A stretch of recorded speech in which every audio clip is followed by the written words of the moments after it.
Hey guys, it's Lance at Max Sound Solutions, and today we're going to be checking out this. This is a Wavlink Thunderbolt 5 dock, and it's an interesting dock because it only has Thunderbolt 5 USB-C ports. There is no HDMI and there is no display port. Of course, you can get adapters, but that kind of defeats the purpose. This is really for folks who have USB-C inputs on their monitors. It supports two 8K monitors at 60 Hz or three 4K monitors at 120 Hz. So it's a 12-in-1 dock. It's Thunderbolt 5, and I have a Thunderbolt 4 dock right now, and it's been great, but you know, more ports the better. And Wavlink sent this over to me for free to make a video on it. They're not paying me to make this video on it. I'm going to give my honest opinion, and at the end of the video, I will say whether I think it's a hit or a miss. And of course, you need to have a computer that has Thunderbolt 5 ports. It's got a built-in fan, so I'm a little weary of that. I don't like any fan noise on my desk, so if this thing makes a lot of noise, guess what? I'm gonna have to ditch it. So it says you can run up to 3 displays at 4K 144 Hz or 2 at 8K at 60 Hz, but that really comes down to the computer you have. Hold on a second.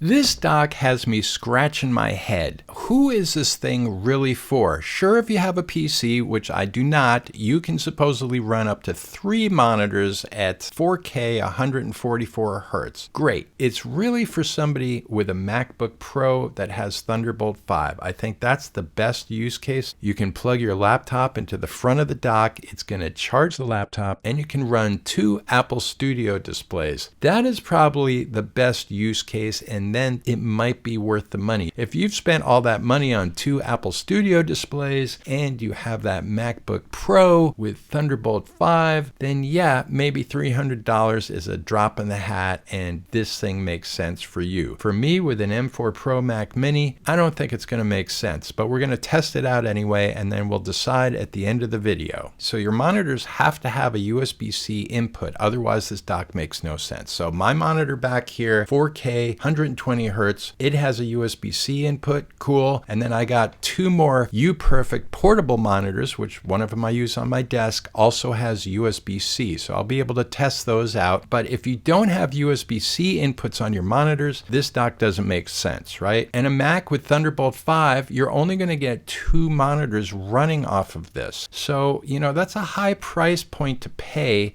just to free up one of your Thunderbolt 5 ports, but that might be worth it to some people. But all the other ports are run-of-the-mill. You got your USB 4.0 card reader. You've got 4 10 gigabit USB-A ports. Why are they not USB-C? I want USB-C ports because it's 2026. Yes, I would like 1 or 2 USB-A ports and 2 USB-C ports. That would be good. You get your audio jack and you get a 2.5 gigabit Ethernet jack. I really wish that was 10 gigabit. That would really sweeten the deal, but it's not, and most docks don't have 10 gigabit because they generate a lot of heat, and that's probably why. They also use more bandwidth, so it would be fighting over the monitors to have it all running over one single Thunderbolt 5 cable. It's really for somebody with a MacBook Pro that has Thunderbolt 5. I think that's the best use case. So with an M4 base Pro or Max, or an M1, M2, M3 Pro or Max, you can get up to 2 displays working. But the older base model Apple Silicon Macs can only do 1 display off the hub. But a PC with Thunderbolt 4 or 5 running Windows 11 can do up to 3 displays. So it's a bummer that Macs can't. But you can have 3 displays, you're just not going to get them all off the dock via 1 Thunderbolt connection. I'm going to test it out with my M4 Pro Mac Mini. If I can get 2 USB-C displays running off this dock and be able to open up one of my Thunderbolt 5 ports on the back, that would be great. I already have a Thunderbolt 4 dock connected, and I'm using almost every port on that thing. Then I got a 10 gigabit network adapter connected to it, and I've got my Mate Mini connected to it. So if I can free up one of those ports or 2 of them, that would be awesome. So I can connect more stuff, right? That's the whole point. So let's unbox it and test it out. Very nice looking. Matches my Mac Mini as far as the color scheme goes. Now for what we know is hiding behind this blue piece of cardboard.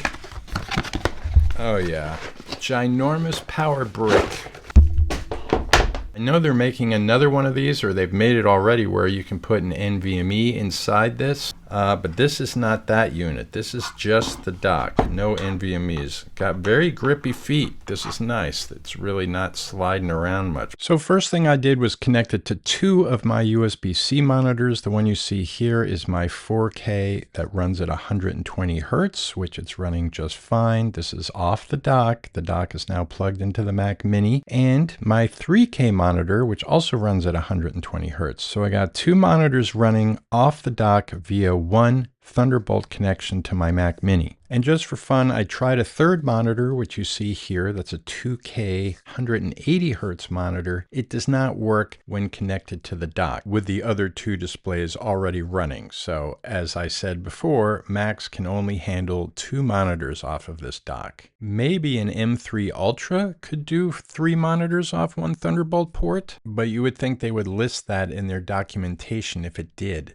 So now we'll connect a third monitor off the Mac Mini directly. So one display is connected directly to the Mac Mini and the other two are connected to the hub, and they're all getting their full resolution and refresh rates. So that's nice. I got my 3K here running at 120 Hertz. That's the one connected to the hub. I got my 48-inch running at 4K 120 Hertz. And now I've added the portable UPerfect 2K monitor that runs at 180 Hertz. And it's connected directly to the Mac Mini. So 2 off the hub, 1 off the Mini. And the portable monitors are from UPerfect. I'll leave the links in the description. And a big bonus for me here is I'm only having to use one USB-C cable to go from the dock to this monitor. Normally this monitor needs a separate USB-C cable for power, but the dock is sending out plenty of juice for the monitor out the rear port. And I also tried charging my iPad Pro with the rear port, and it looks like 15 watts is the max. And connected to the front 30-watt port, I'm getting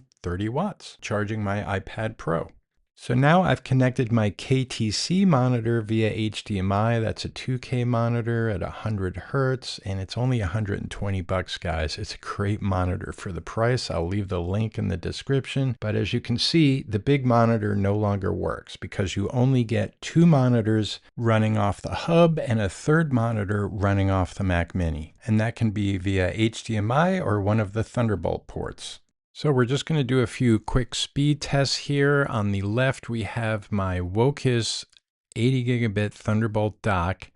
It's got a Western Digital NVMe in it. I have it connected directly to the Mac Mini, and those are the speeds I got. And then I moved it over to the dock, and which is also then connected to the Mac Mini, and I got slower speeds on the write speeds, and slightly slower on the reads as well, but it affected the writes more. And of course, you're driving 2 monitors, but even with the 2 monitors removed, I wound up getting the exact same speeds. So I thought, maybe the monitors would come into play as far as slowing down the SSD read and write speeds, because it's all going over the same Thunderbolt cable to the Mac Mini. But when I remove the 2 monitors, the speeds remain the same. So the Thunderbolt 5 speeds with the SSD are slower when connected to the Wavlink dock as opposed to directly connected to the Mac Mini. Are you going to notice it? Probably not. So here we are doing a large file transfer, 300 gigs connected to the Wavlink. So I'm going Western Digital SN850X to the Wavlink to the Mac Mini, and you can see we got extremely consistent write speeds and a peak write speed of 3.7 gigabytes per second. So then I ran the transfer again, and you can see that the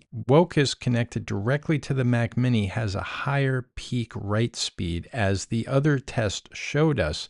So it did complete the transfer a little quicker, but as you can see, it went from a very fast speed and then it started slowing down sort of halfway through the transfer, which is just interesting. I also tested the SD 4.0 card slot, and I was getting about 150 megabytes per second during the transfer, which is about what you would expect. So thumbs up on that. Okay guys, so is the Wavlink Thunderbolt 5 dock a hit or a miss? It really comes down to, do you need Thunderbolt 5? Do you want to pay that premium? And do you have multiple monitors that run via USB-C or Thunderbolt? If you do, this dock can make a lot of sense. And if you have a MacBook Pro with Thunderbolt 5, this dock can also make a lot of sense because you just bring it home from work, you plug it into the dock, it fires up your monitors, it can fire up another Thunderbolt 5 external SSD, and you get the card readers, the audio jack, the 10 gigabit ports, and don't forget the two 4.0 card readers, and lastly, the 2.5 gigahertz Ethernet port. And the fact that it makes